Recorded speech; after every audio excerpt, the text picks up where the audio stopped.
Assalamualaikum warahmatullahi wabarakatuh.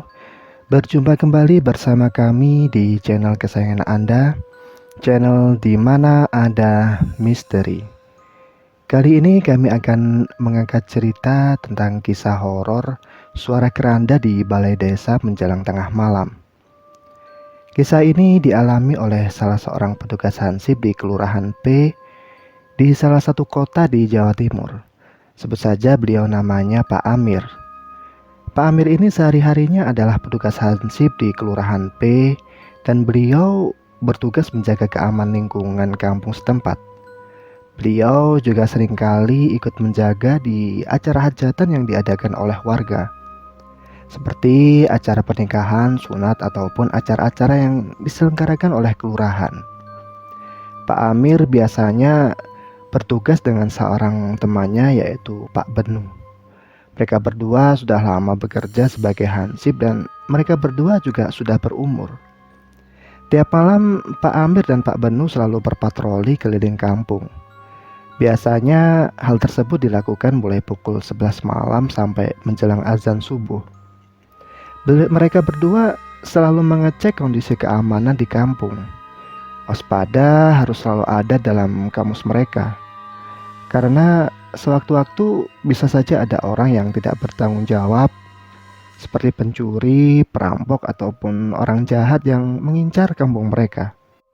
Tak jarang mereka menjumpai gerak-gerik orang yang mencurigakan, seperti orang yang mau mencuri atau kadang sekelompok anak muda yang akan membuat keributan. Mereka sudah terbiasa dengan situasi seperti kejar-kejaran dengan maling maupun memisahkan warga yang terlibat pertengkaran ataupun perkelahian. Hal tersebut tidak menyurutkan langkah mereka untuk mengamankan kampung. Mereka berusaha agar suasana di kampung tetap kondusif. Pak Amir dan Pak Benu melaksanakan tugas ini dengan tulus ikhlas. Walaupun upah mereka sepertinya tidak sebanding dengan tugas yang diemban. Kampung yang didiami oleh Pak Amir dan Pak Benu ini dulunya adalah bekas rawa-rawa yang tak berpenghuni dan tidak terawat. Dulu sempat ada desas-desus di warga setempat bahwa di tahun 80-an kampung tersebut adalah tempat pembuangan mayat korban penembak misterius atau yang disebut Petrus. Banyak mayat yang tergeletak di sekitar rawa-rawa dengan kondisi yang memprihatinkan. Ada yang kepalanya berlubang tembus peluru, ada pula yang matanya hilang satu, tangan terputus, dan bahkan ada juga mayat tanpa kepala. Sampai suatu waktu ada salah seorang sesepuh kampung tersebut yang babat alas atau istilahnya membuka jalan untuk dijadikan perkampungan, yang mana akan menjadi cikal bakal kampung yang didiami oleh Pak Amir dan Pak Benu sekarang ini.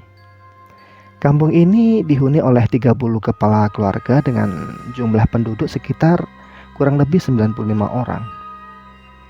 Kembali ke Pak Amir dan Pak Benu, mereka berdua tiap hari berkeliling dari pojok ke pojok kampung yang berbatasan dengan kampung sebelah. Dan seringkali mereka berdua beristirahat sebentar di samping kantor kelurahan. Mereka biasanya istirahat 10 menit sebelum melanjutkan tugas mereka. Pada hari itu, hari Selasa malam, Pak Amir sempat berbagi waktu istirahat dengan Pak Benu. Pak Amir istirahat, sedangkan Pak Benu lanjut tugas patroli. Waktu itu menunjukkan pukul 1 malam. Suara lolongan anjing pun mengaum di kesunyian malam. Pak Benu yang akan berpatroli pun langsung meninggalkan Pak Amir untuk segera melihat kondisi sekitar. Pak Amir pun tidak menyia-nyiakan kesempatan untuk bisa beristirahat sebentar. Biasanya Pak Amir dan Pak Benu beristirahat di samping kantor kelurahan, tepatnya di depan ruang administrasi.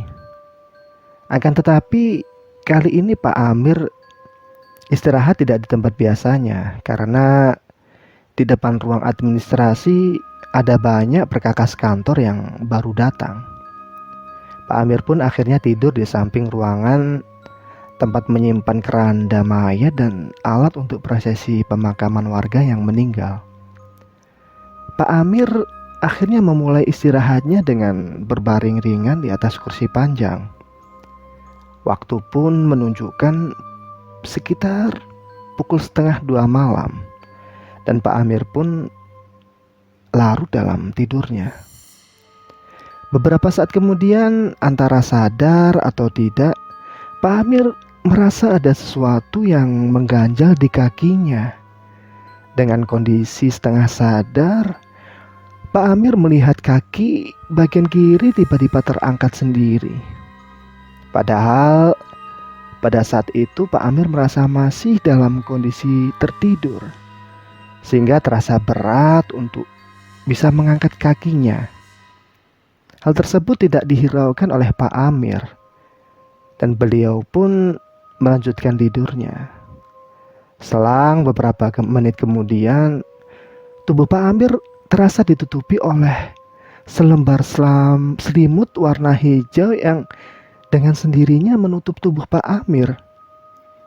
Menutup mulai dari bawah terus ke atas hingga menutup kepalanya Pak Amir.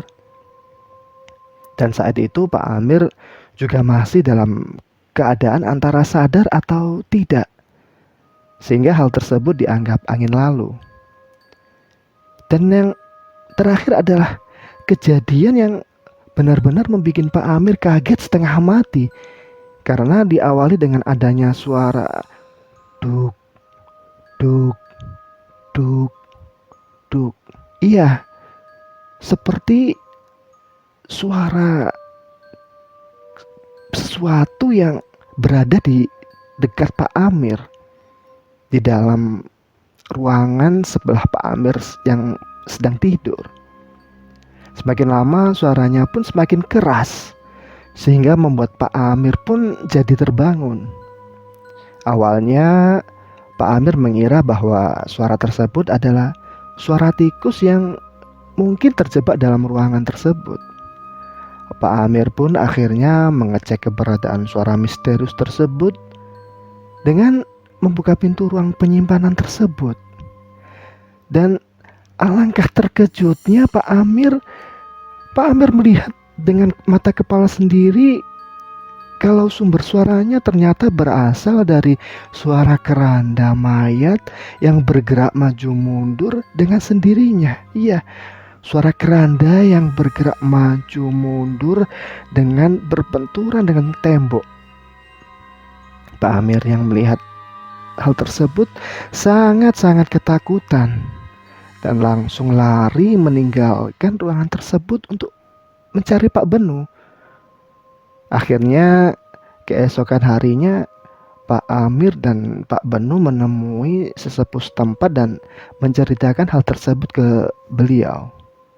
Akhirnya beliau bercerita bahwa di tempat tersebut atau di tempat yang sekarang menjadi tempat penyimpanan keranda dan alat prosesi pemakaman, sebenarnya dulunya adalah tempat terjadinya bunuh diri yang dilakukan salah satu warga setempat dengan cara menusuk perutnya sendiri sampai mati.